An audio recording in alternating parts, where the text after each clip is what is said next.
Well, could you foresee a scenario in which we have a liquidity crisis on the scale of the GFC? Well, if they let them out of conservatorship, it certainly could. I think the Trump guys want to do it. I think it's a profoundly bad idea. I ran financial ratings at Kroll Bond Ratings. At the moment they even suggest that Fannie and Freddie are coming out, Moody's is going to downgrade them. Either the Treasury is going to have to be paid to wrap the existing securities, right? Or we're going to have a one-notch downgrade of $7 trillion in mortgage-backed securities. Equity markets are continuing their sell-off, which started earlier this week on Friday. What is going on?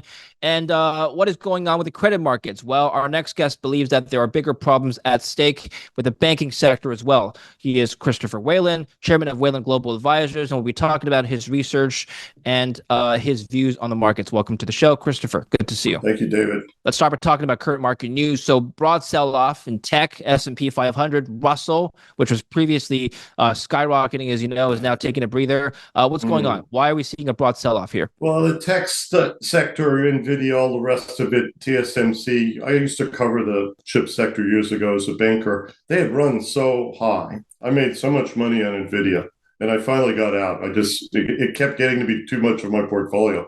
And I think we just kind of exhausted everybody. You had the comments from Trump about Taiwan, which is not helpful.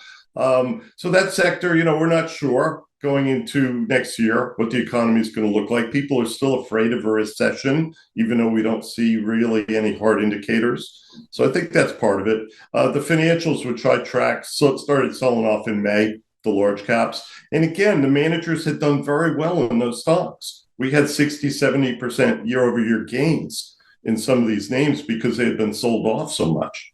So I think that's what happened. I would characterize this as a short-term correction that just needed to happen. Also on Friday, there's a global IT outage affecting airlines, banks. Cybersecurity company CrowdStrike is down a lot. They apologize because it's great PR, isn't it?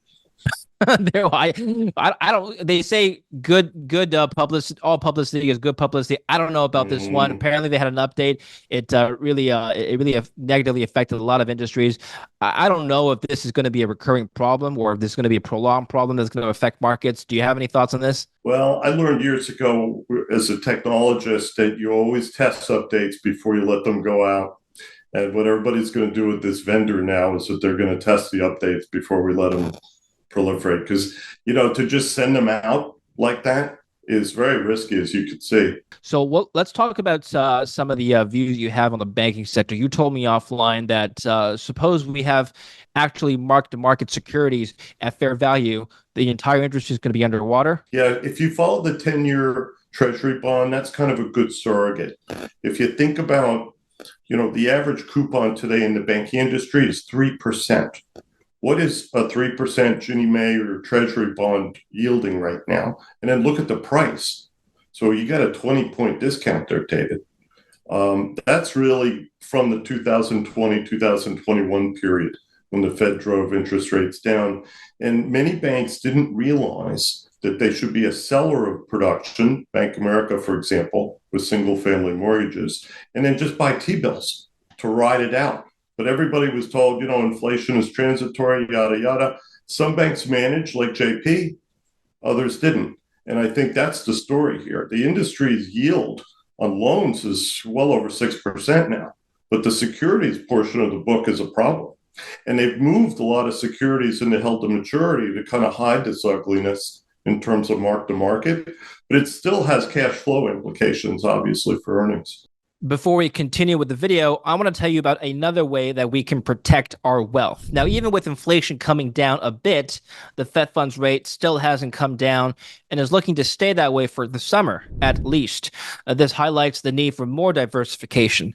A 2022 report from Citi details an asset class that actually has a negative correlation to stocks.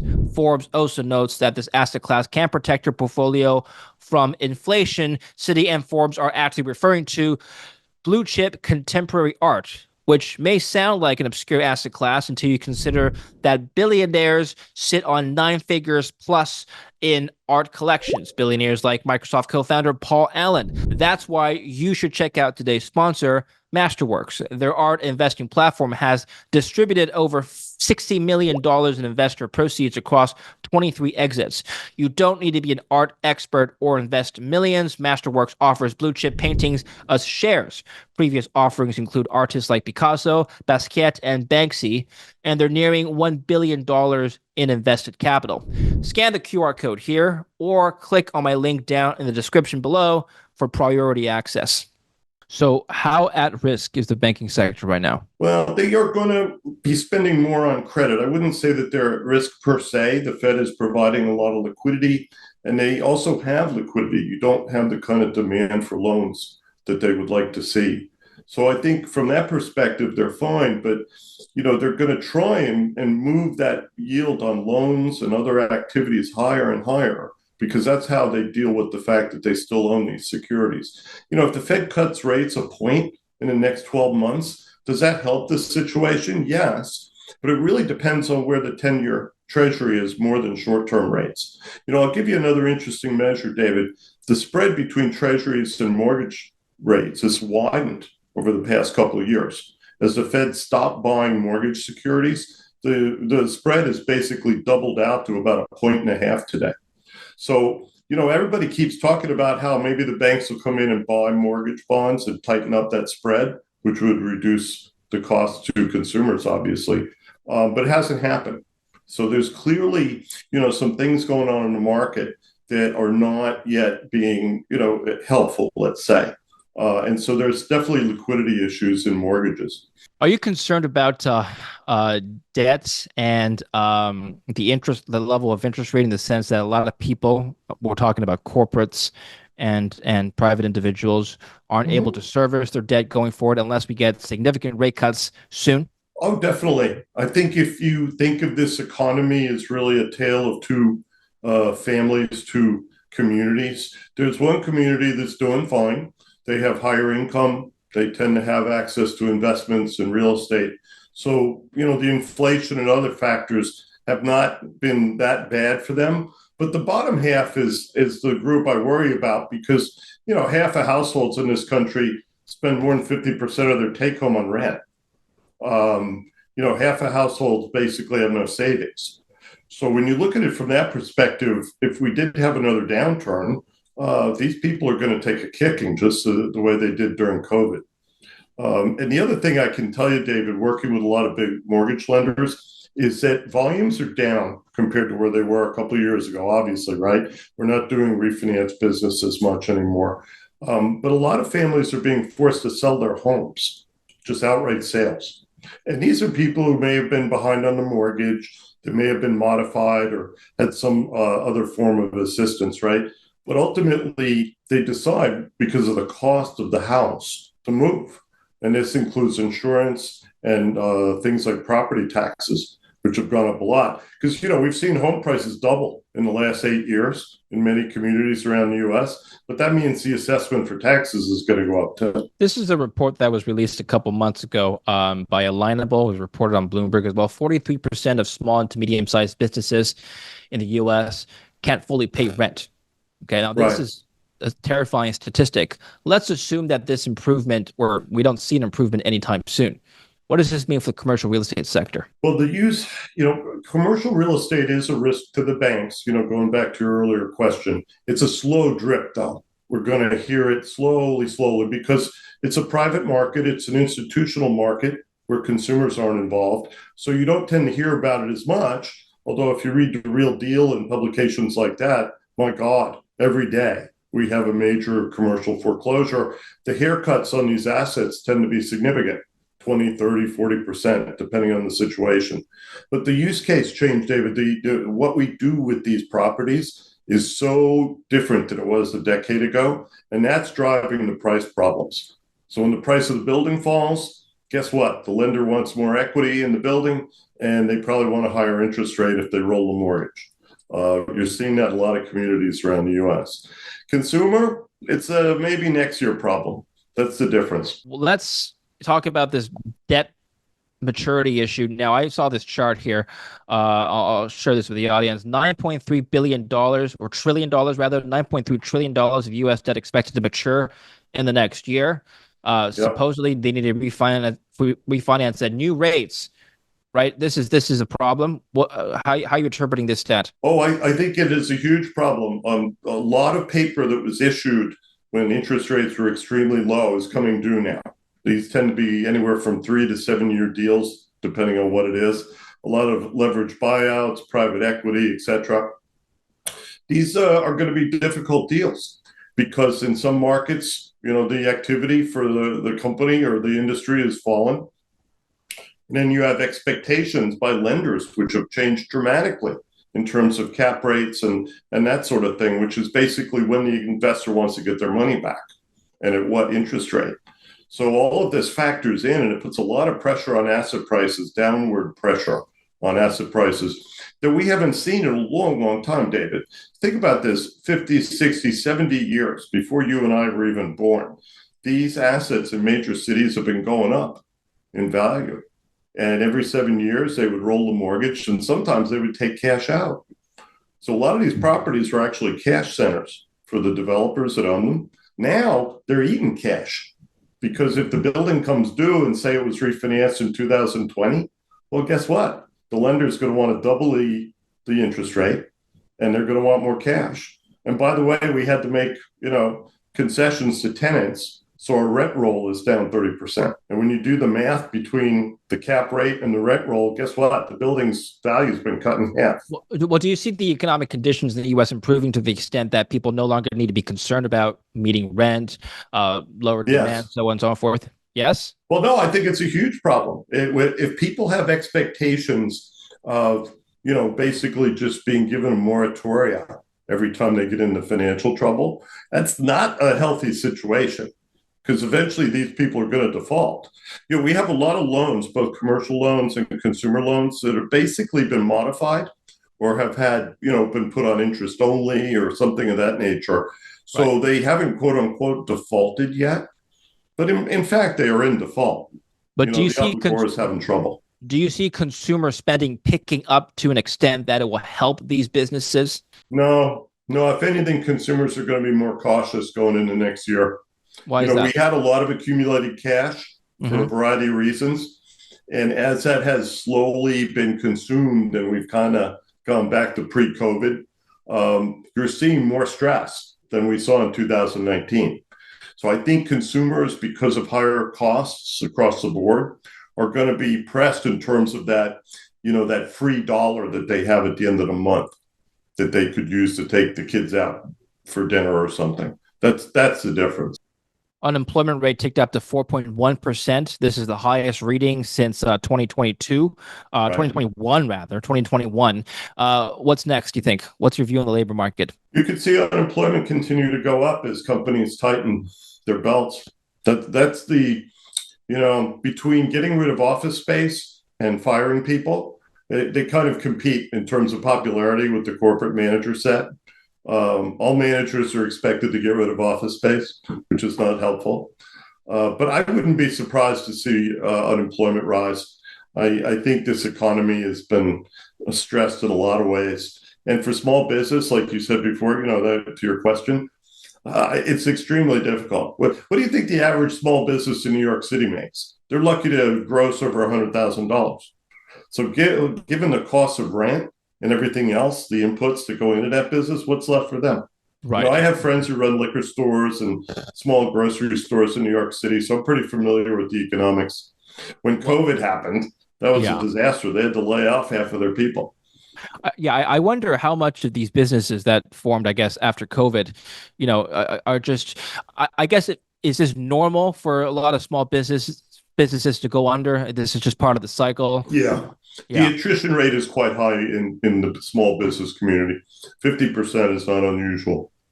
So maybe if we look at it from a broader scale, it's not that bad compared to what's happened in the past in history. Can we make that argument? I think yes, but there have been a lot of changes in the economy over the years, especially if you're operating a small business in an urban area. The costs have gone up a lot.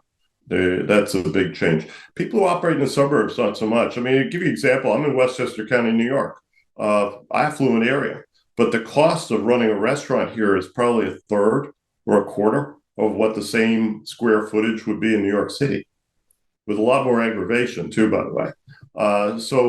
And the codes and all the rules in Westchester are very tight. It's not like you're getting away with anything here, but it's just the sheer cost of operating small commercial real estate is nothing like the city. The city is just prohibitive. As I always tell people in the real estate market, there's no way to make this affordable. You can subsidize it, but you can't make it affordable. The Democrats are trying. So as of 3 days ago, Biden announced a new plan to cap rent hikes. So this is the Yeah. Mr. Biden's proposal. I'm reading a BBC article which requires a congressional approval. Would cut off tax credits for landlords who try to raise rent by more than 5%. I mean, it's not a ban. It's just Yeah, his that's intent. just politics. That's not going to happen. Rent And control is a state law issue. If you're going to have rent control, it's got to be either state or local law. You're not going to do it except that, you know where it comes from? It comes from World War One, when people were moving into the cities and the costs were going up just astronomically compared to what people were used to. Most of this population had come from the farm. So at the end of World War One, many of them ended up staying in the cities, and housing was a big deal. yeah. Well, it doesn't. By the And the way, it doesn't even cost it, was it doesn't crazy. even apply to everyone. This would apply to landlords owning more than 50 units, which, according Mm, to the administration, comprises about 20 million mm. rental units across the country. So, you This know, is just more Biden socialism. I got to tell you, after 4 years of this, I think people are tired. I really do. When I hear Elon Musk yeah. talking about this, imagine what the average business person in the US thinks.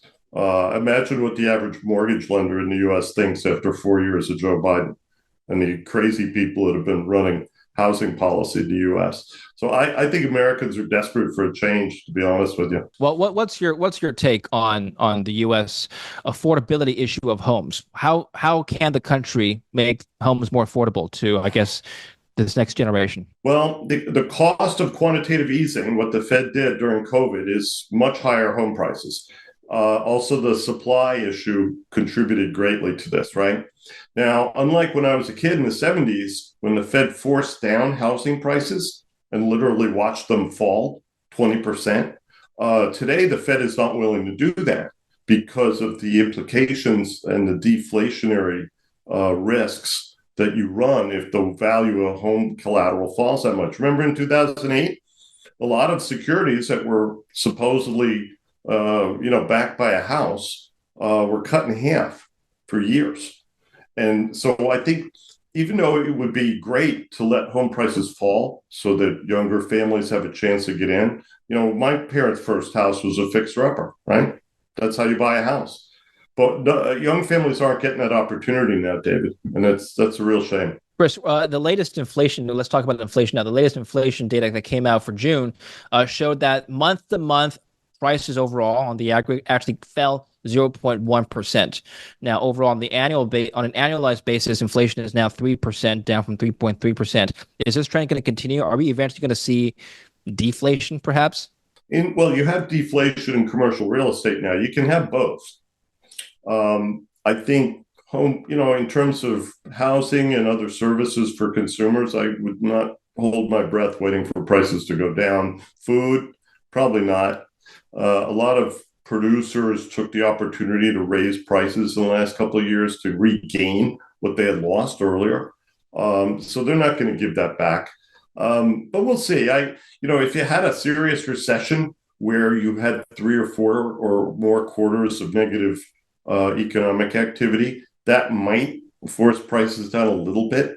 But, it's hard in this economy to really get that kind of deflation. So in real estate, yeah, commercial property, absolutely. But most other asset sectors, no. Chris, what's your view on yields now? Following up on our conversation with Well, inflation. lower on the short end and probably, stable to higher on the long end. The Treasury is going to be out raising so much money in the third quarter that I think it's going to be hard not to see rates go up. And then remember, the movement of cash in and out of the Fed for the Treasury General Account is now the dominant factor in the money markets. Bank reserves go up and down as the cash is dispersed. And I think that, unfortunately, the deficit has become the dominant issue in the credit markets. So I think we can pretty safely predict that the Fed's going to drop interest rates as much as a point in the next 12 to 18 months. But on the long end, I don't know. I think we could see a normal yield curve with Could lower you short-term rates and maybe slightly higher long-term rates, could which you is okay. imagine If we could have stability, the market would be happy with that, David. Yeah. Well, okay. Well, could you foresee a scenario in which we have a liquidity crisis on the scale of the GFC? Could that happen today? Well, if they let them out of conservatorship, it certainly could. I think the Trump guys want to do it. I think it's a profoundly bad idea. I ran financial ratings at Kroll Bond Ratings. At the moment they even suggest that Fannie and Freddie are coming out, Moody's is going to downgrade them because they cannot be sovereign credits once they're out. When that happens, either the Treasury is going to have to be paid to wrap the existing securities, right? They're all sovereigns, or we're going to have a one-notch downgrade of $7 trillion in mortgage-backed securities. I don't think that's going to happen. So, I know the politics of this are crazy, but I think when the guys at OMB and Treasury sit down with the Trump administration and walk them through the reality of these two enterprises, then they're going to realize that they can't just release them. Think about it. If you're Fannie Mae and suddenly you have a single A rating and you're competing with Jamie Dimon at JP Morgan, who's going to win? Jamie will guarantee a pool of loans for half of what Fannie charges. So Fannie's prices are going to have to come down. Once that happens, they're going to be no different than PennyMac. I don't think that's a viable situation. And remember, most of their insurance income they're going to have to give to the Treasury to guarantee the existing bonds, because nobody wants a mortgage security with a single A rating from a private Fannie Mae. Yeah. They're going to want a Treasury guarantee on that bond. Speaking of treasuries, this just came in from the news just yesterday. Chinese investors sold a record amount of U.S. stocks and bonds in May as diplomatic tensions remained elevated between the world's largest economies. Funds in the Asian nation offloaded net $42.6 billion worth of long-term securities consisting of Treasury, agency, corporate, and other bonds, as well as equities, according to the latest data from the U.S. Treasury Department. What do you make of this news? Well, the dollar's strong. And so between the gain on the securities and the move in the dollar, you have some very attractive positions there. Doesn't really surprise me, though. This is not a larger term or a longer term trend of de-dollarization, you think? No, because you see, what people miss is that people use the dollar because it's big and it's liquid. The political aspect of it is kind of fun for people to talk about, but ultimately it's a means of exchange. That's all it is. Now, yes, people invest in dollar securities, treasury securities, Ginnie Maes in Asia because they're liquid. They invest in big corporates, big banks for the same reason. But I don't read anything into it, because if every Chinese investor were to sell their dollar-based assets, where are they going to go? There is not a currency, including the EU, that is big enough to absorb that. And Europeans would tell you to go away, by the way. The Swiss tell people to go away all the time because they don't want them to use their currencies for international financial transactions. So the dollar, for better or for worse, is the only game in town. And this is both for borrowing and for other transactions. So your typical Chinese company, the Chinese government, they're always short dollars. They're constantly borrowing in dollars. In fact, they're up to their eyeballs in dollar debt. So, you got to think of both sides of the equation. How else is China going to finance itself? It doesn't have a big capital market at home, not at all. So, I think ultimately we're stuck with it until we all decide to change. And remember, this change was a result of two world wars.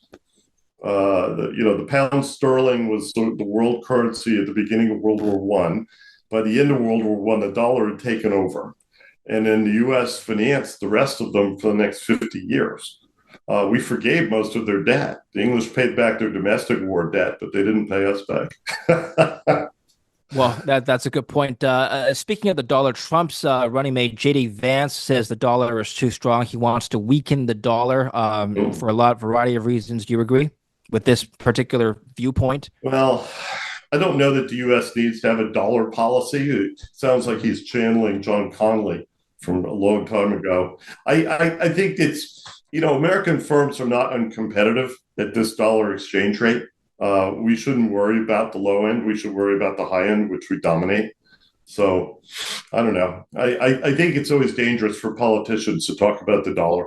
Do you think there's going to be a dollar rotation soon? And the DXY has been high, probably because the Fed has kept rates high, whereas the other central banks have signaled pivoting sooner, if not already, started cutting rates. Once the Fed starts cutting, presumably by September, is that going to change? Yeah, I would be surprised if the Fed cuts before the election. I think Really? people Because now are. let's talk about that because the market's pricing in a near 100% chance by September. You don't But agree that's with that? just the media and the talking heads and the Wall Street community. I think if you talk to people at the Fed, they are extremely sensitive to not being in the midst of things in a presidential election, especially an election year where things have changed so dramatically. 6 weeks ago, if the Fed had cut rates, you would have said they were trying to help Biden. Now, if they cut rates, are they helping Trump? I don't know. So, Well, what? politically, they should Yeah. wait. They can cut rates that month. All they have to do is wait for the election, do what they want to do at the next meeting, which I believe is the same week. And then, off they go. But I think Powell's going to be out. What do Powell you? can stay as governor, but Okay. Trump can appoint a new chairman. That's how it works. Wait, you don't think? Look, you don't think Trump likes Powell? I think that Trump is perfectly willing to get rid of him. Let's put it that way. For what reason, Chris? Oh, a lack of personal loyalty. Remember, this is the litmus test. This is the game of thrones we're playing here. You must be loyal to the king. Okay. All right. So it's not because of his policies that Policies, it's hard to say what could trigger a negative reaction, but Trump wants low rates. He wants to try and figure out how to do a corporate tax cut. yeah. Um, and then he also wants to address the deficit at the same time. Those are going to be difficult challenges. Powell has recently stated We've said that you don't want to wait until inflation gets all the way down to 2% because inflation has a certain momentum. You wouldn't wait that long. If you waited that long, you probably waited too long because inflation will be moving downward and will go well below 2%, which we don't want. how do you interpret that? I think the Fed is being, stampeded into a rate cut. You could leave rates where they are for an extended period of time, and I don't know that other than the street, it would really matter that much. 6% mortgages are not killing anybody. Would this industry like to see 5%? Of course. But the reality is that 3/4 of all U.S. mortgages are way out of the money in terms of refinancing. The Fed would have to drop interest rates 3 points before they got to a point where, say, a third of all mortgages could be refinanced.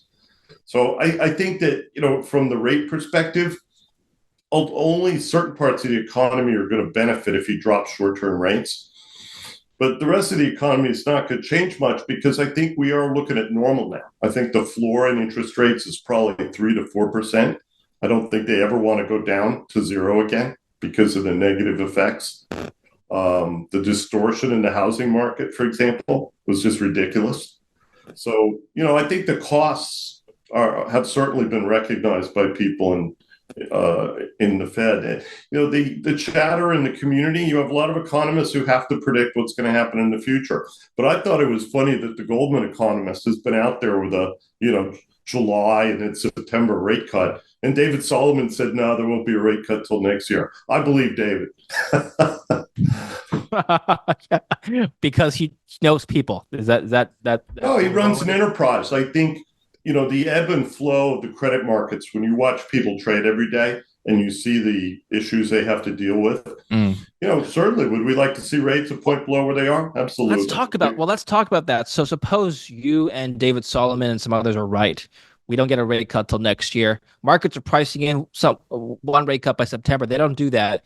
What does that mean for the markets? We're going to get a big, nasty surprise, aren't we? Well, I think the surprise is coming in dribs and drabs. People are worried about the economy next year. They're worried about credit. If we don't get an immediate rate cut, then yes, I think that's going to take some of the wind out of the sails as far as earnings estimates and things of this nature. Consumer activity is something I hear people talking about more and more, just the amount of volume and the amount of business that's coming through the door. So, it's not that you can't make a case that we should cut rates now before the economy slows down much more. But on the other hand, do we really want to see home prices surge up? You think the Fed chair would like to see a headline in the New York Times that says, home prices go up 10% in a month? Because you could see that. That's how much of a squeeze there is in supply right now. So it's a difficult policy question because they like to weigh expectations, right? Most consumers think that inflation is a problem. I think that's the factor in the election, by the way, David, very clearly. Well, is inflation still a problem? I mean, it was. Yes. Is it still the primary concern for Americans right now? Yes, it is. But remember, our media doesn't cover economic issues in a fair and unbiased way. They like to pretend that the world is according to our friends in the White House and the Democratic Party. And they mislead themselves because if you go out and poll consumers, what are they talking about? They're talking about prices at the grocery store. They're talking about any number of issues that emanate from inflation, right? That's the issue. And I think that's why Trump is going to win and the Republicans will do very well in the congressional elections. Which party is going to have a more, I guess, anti-inflationary policy? Oh, that's a damn good question. This is not my father's Republican Party, okay? These guys are very different. They are not inclined to worry about debt and deficits until they have to. So I think you're going to see most of the focus on stimulus, corporate tax cuts, deregulation, things like this. The big question is, can the Trump people get themselves organized and put candidates into seats after they have been confirmed by the Senate? That's all that matters. If Trump can't do better this time populating his government early on, then they're not going to get anything done. Because last time they had too many distractions. Cohen left, remember? And once Gary Cohen left, the ship had no rudder. After Charlottesville, the Trump administration basically stopped. So, this time around, I'm hoping they have a stronger manager taking care of things like that, because then they'll get things done. And they should have a very pliant supporting Congress. What do you make of this headline? The IMF is warning that fresh tariffs could see key interest rates around the world stay higher for longer because inflation will go up with more tariffs. Do you agree? Well, Trump is threatening to take us back to the time of Andrew Jackson, when the U.S. government was paid for primarily with tariffs that were put in place to defend us from He wants to. He thought about abolishing income taxes and funding it solely with tariffs. That's one idea that's a traditional American position. The income tax was a big change for that reason. In the past, we had made foreigners pay the bill. And I would argue that we should have high tariffs in this country. People want to come here. People want to do business here. They don't want to do business somewhere else.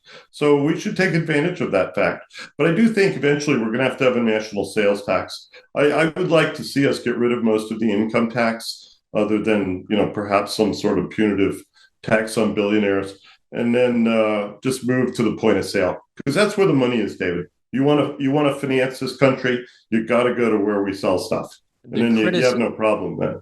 And you know what I would do? I would have the secretary set the national tax rate every year, and it would be the point of focus for politics. We could fight over that. Well, the criticism to this policy is that these tariffs that we're talking about, these tariffs would impact the middle class and the poor more, because we're basically raising the price on all goods. Whereas an income tax, if it was stratified, you could tax the rich more. Right. Well, yeah, but in today's economy, we're running hot because we're financing so much of government spending with debt. Okay. So ask yourself this: if we actually balance the budget with a national sales tax, it would also be our tariff, right? The two would be the same. What would that say in terms of inflation? I think inflation would be lower. I think interest rates would fall, by the way. If the government wasn't taking tens of trillions of dollars out of the bond market, then obviously interest rates are going to fall. Okay. It's crowding out, but in a different way. Remember, we got rid of that concept years ago. Well, we're going to resuscitate it soon, I think. So ultimately, where do you stand on asset allocation? At the moment, I'm about 65% income, given my advanced age, and the rest is in tech and financials. I publish my portfolio every once in a while for my readers. So you still see more? I'd like to wait for crises when people are running around telling us that the world is ending, because that's when you should go shopping for bank preferreds. I have a whole collection of city trups that pay 9 3/4. So, When they are still trading at a discount, that's good. And there's some real deals out there if you go shopping into banks right now. So basically, what you're saying is what you still see upside for some of these risk assets. Oh, yeah, very much. See, not every commercial property is a dog. Some of them just have bad capital structures and maybe need to be reimagined and repurposed. And that's going to happen. Other properties, not so much. So if you think of it that way, it's not like every bank is going down. They're not. If you look at our index on the website, our top 10 is kicking. And then the reason for that is those are people like American Express who deliver the goods quarter in and quarter out, right? They make money. They understand asset turns and duration. So to that degree, 80% of the banking industry could be going down. And some of the large caps, if you measure it by total market cap, that's mostly going down right now. But the better performers have been going up. Look at little customers. My God. Even Heartland. I wrote a very critical note about Heartland because a quarter of their balance sheet is intangibles. I didn't care for that transaction, but the stockholders love it. What can you say? If the view is that there's going to be bank failures, I don't know if there is, but let's suppose there is, and you're expecting more consolidation in the banking sector, wouldn't you be long the big banks, the JP Morgans, and then short the regionals? No, you want to be short the muscular regionals that make a lot of money because the Fed is not going to allow anybody really below or above US Bank in size to buy anything.